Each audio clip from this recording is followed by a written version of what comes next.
Silence inspired में आपका दिल से स्वागत है। आशा करता हूं कि इस वीडियो को देखने के बाद आप इससे कुछ सीखेंगे और उसे अपने जीवन में लागू करेंगे। तो चलिए शुरू करते हैं। किसी शहर में एक बड़ा धर्मात्मा राजा राज करता था। उसके दान धर्म का प्रवाह कभी बंद नहीं होता था। हर जगह राजा बढ़ चढ़कर दान दक्षिणा देता था।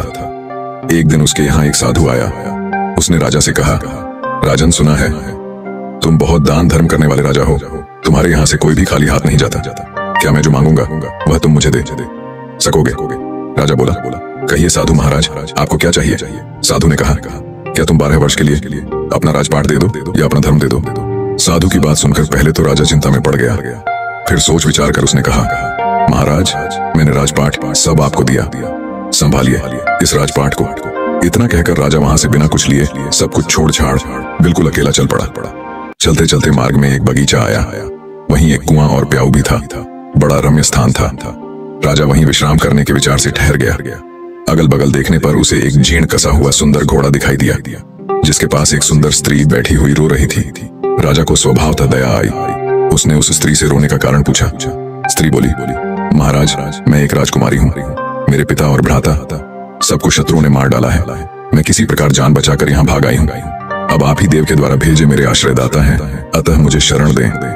राजा ने कहा, ठीक है, घोड़े पर बैठ जाओ और मेरे साथ साथ चलो। राजकुमारी बोली, नहीं नहीं महाराज, आप ही घोड़े पर चलो। आपके सामने मेरा घोड़े पर बैठकर चलना ठीक नहीं है। राजा घोड़े पर सवार हो गया। चलते चलते दोनों एक दूसरे राजा के नगर में पहुंचे। स्त्री ने कहा, आप शहर जाकर कोई बढ़िया मकान भाड़े पर ठीक करो, तब तक मैं यहीं बैठती हूँ। राजा ने कहा, भाई, मेरे पास एक आधे भी नहीं है, फिर मकान की बात किस मुंह से करूंगा? स्त्री ने कहा, महाराज, रुपयों पैसों की आवश्यकता हो तो मेरे पास से ले जाओ। और उसने निकालकर 10 मोहर राजा को थमा दी।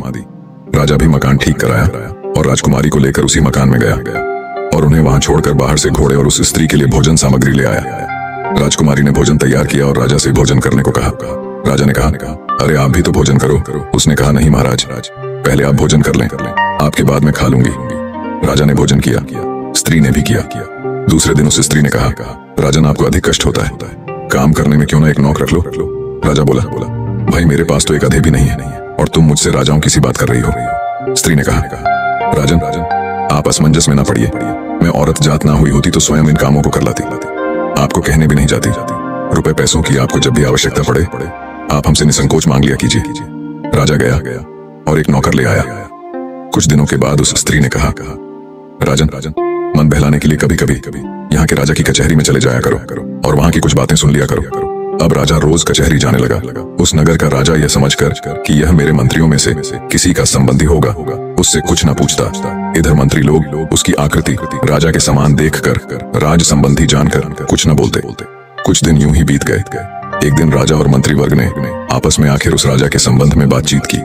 वह किसी का कोई संबंधी तो था ही नहीं। उनको बड़ा कौतूहल हुआ। दूसरे दिन राजा ने उससे परिचय मांगा। उसने अपनी सारी बात बता दी। उसकी धर्म प्रियता देख राजा ने उसका बड़ा स्वागत किया और अपना मुकुट उसके सिर पर रख उसकी पगड़ी अपने सिर पर रख ली, अपने सिंहासन पर बैठाया और मित्रता की प्रतिज्ञा की। दूसरे दिन उसे फिर कचहरी में आने का निमंत्रण दिया। राजा ने सारी घटना उस स्त्री से कह सुनाई। उसने कहा, ठीक है, आप भी राजा को सारे परिकर परिषद तथा नगर को भी न्योता दे आइए। वह पहले तो हिचकिचाया, पर उसके प्रभाव तथा आग्रह को देखकर राजा उस स्त्री की बात मान गया। और अगले दिन जब कचहरी गया तो राजा को सारे मंत्री परिषद सहित पूरे नगर को अगले दिन सुबह के भोज के लिए आमंत्रित किया। उस नगर का राजा हैरान होते हुए बोला, कहीं भांग वांग पी ली है क्या? भोज और वो भी पूरे नगर सहित कहां से करोगे? उसका इंतजाम। खैर, बोले, जाओ, ठीक है, मनमानी करो, मित्र ही तो हो। शाम को उस नगर के राजा ने एक सिपाही भेजकर पता लगवाया और कहा, जाकर देखो तो सुबह भोज के लिए क्या इंतजाम है। सिपाहियों ने देखा तो वहां कुछ नहीं था। आकर ज्यों का त्यों राजा को बता दिया। राजा ने कहा, उसने पक्का भांग वांग ही पी रखी होगी। इधर इसको भी चैन न था। उस स्त्री से कहने लगा, तूने मेरी अच्छी फजीहत कराई है, प्रात राजा, न जाने मुझे क्या कहेगा। स्त्री ने कहा, महाराज, चिंता न करें। यदि आपको धैर्य न हो तो उस बगीचे में देखा जहाँ से मुझे लेवा लाए थे। राजा ने घोड़े पर चढ़कर जो देखा तो वहाँ संपूर्ण देव वर्ग ही कार्य में तत्पर था। अनंत दिव्य ऐश्वर्य भरा था। उसके सहित संपूर्ण नगर को भोजन कराया। इस आश्चर्य का ठिकाना न रहा।